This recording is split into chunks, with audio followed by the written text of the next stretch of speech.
So the Diamond Jubilee Challenge Cup, and it's USA against a local boat. This is Y-Quad Cities USA on the Berkshire station to the left of your picture there, poised and ready to go, no doubt full of adrenaline and full of nerves and anxiety as they sit on the start line.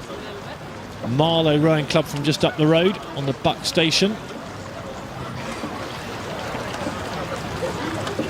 Diamond Jubilee Challenge Cup final. And this is such a hotly contested event. The standard of this event since we introduced it has gone through the roof.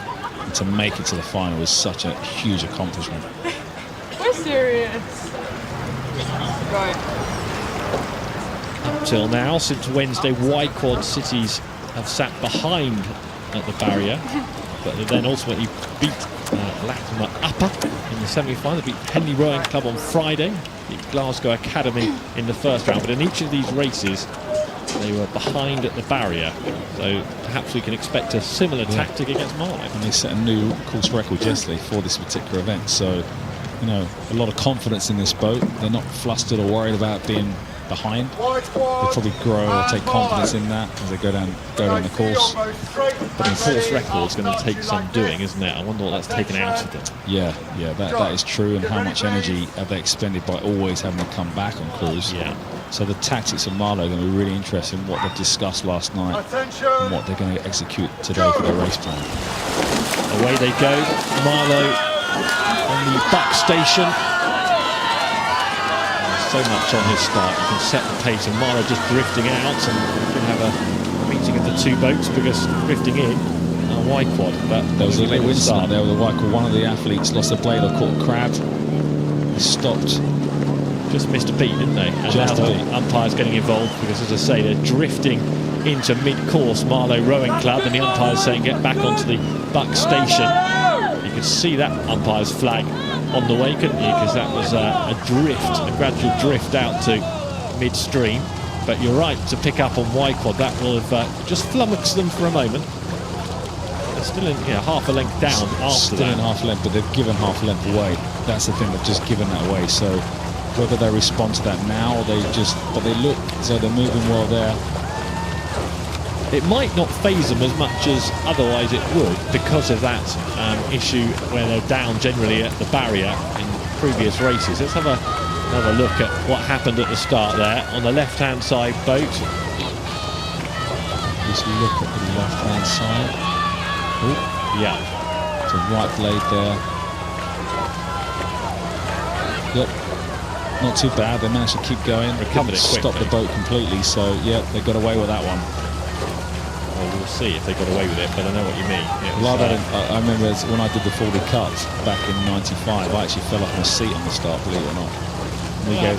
We gave the opposing crew a length and a half, chased them down, and as we saw Mahe's race, never give up. We rode the crew down past the progress board and actually won the event. So, you know, it is a long course. Never give up. Always race the line because you never know what can happen. Presumably a fairly big learning experience for you early in your career. Yeah, it was very, and also quite dramatic. The parents, when we came in, were all pale and white, thinking the race was over before it started. But yeah, it was an incredible race that I did at Windsor Boys, so looking forward to watching them later in the final of the 40 Cup again. Well, let's stay on this race because this is hotly anticipated, and much as we expected, Y-Quad City slightly down in this Jubilee final. Quadruple sculls for clubs and schools under 18, so very young rowers here. Yeah, we've got girls under the age of 18, you know, rowing for their clubs or schools. You know, as I mentioned before, the depth in this event is incredible. The standard has risen year on year, and you know, the standard of British women's junior sculling has improved dramatically since this event was introduced. Well, Gloucester Rowing Club have had a bit of a monopoly on the Jubilee. They've won it all of the last 4 Henley Royal Regattas. So we're going to have a new name on the trophy today, no matter what happens out here. Yeah. Latimer Upper hold the course record, but they were knocked out in the semi-finals by Y-Quad Cities yesterday. Marlow beat the Tideway Scullers in the first round.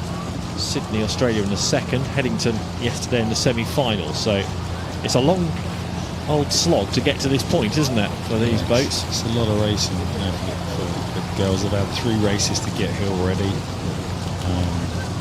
know, it's a tough event. You know, it's not like you turn up on Saturday and have 1 race and then race a day. It's, you know, it's 4 races over the Henley course. And it's blistering heat as well. Managing that is always challenging, especially with, you know, young athletes. They want to soak up the atmosphere, walk around. It's always trying to keep off their feet and really focus on the kind of racing. Well, Wide Quad Cities have turned it round, haven't they? The Americans now leading. The USA boats have taken control after their early wobble. Now looking more commanding. Caroline Sharris in the stroke seat, Taylor English, Emma Mask and Delaney Evans in the bow seat. You can see there Delaney Evans in that bow seat for the Americans, just 16 years of age. And there's 16-year-olds in that American boat, Taylor English as well. And they've got plenty of experience as an international racing at the Junior World Championship, so there is a lot of experience in that boat. But what an experience for 16-year-olds, isn't it? Yeah. Across here to Henley Royal Regatta, and as they get in front of stewards, they'll really understand what it's all about. They've had previous races here, so they'll familiarise themselves with the crowd and the conditions, but for these USA athletes, there's going to be some learning curve. Could be a trophy on the way, because they are now leading Marlow Rowing Club comfortably. Here's the margin. They've got that clear water now. Marlow just need to just stay in touch, stay focused on their roles in their positions, making sure that they're really kind of emptying the tank down the track.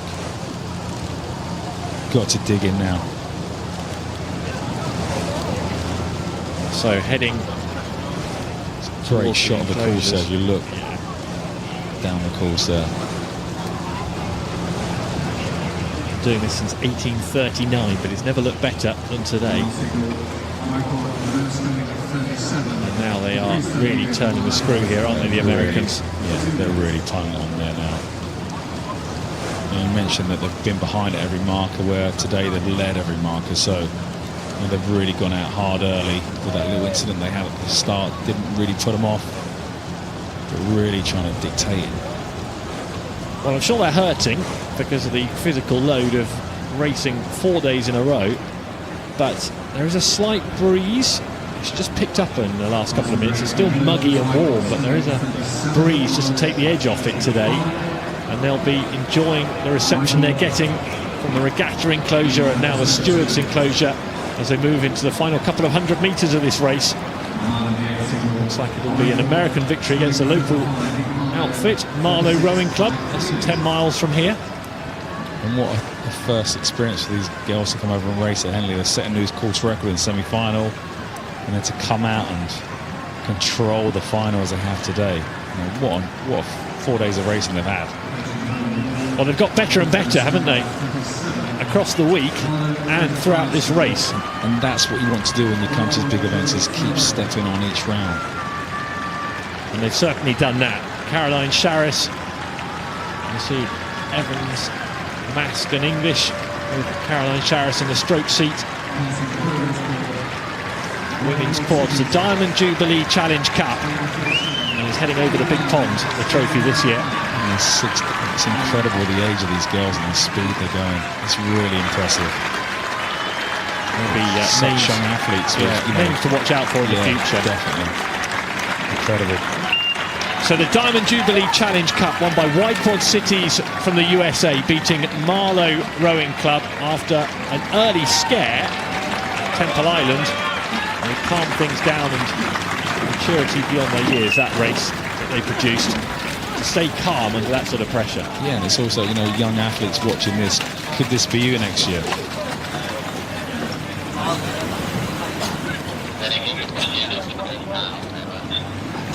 So celebrations belong to the Americans. There's no better feeling than that, crossing that line first. You know, you've done it as a crew. You get to share that experience with the other athletes. You know, a special bond there of crossing that line and winning at Henley. That training that's gone into this moment. That bond will last for a lifetime, won't it?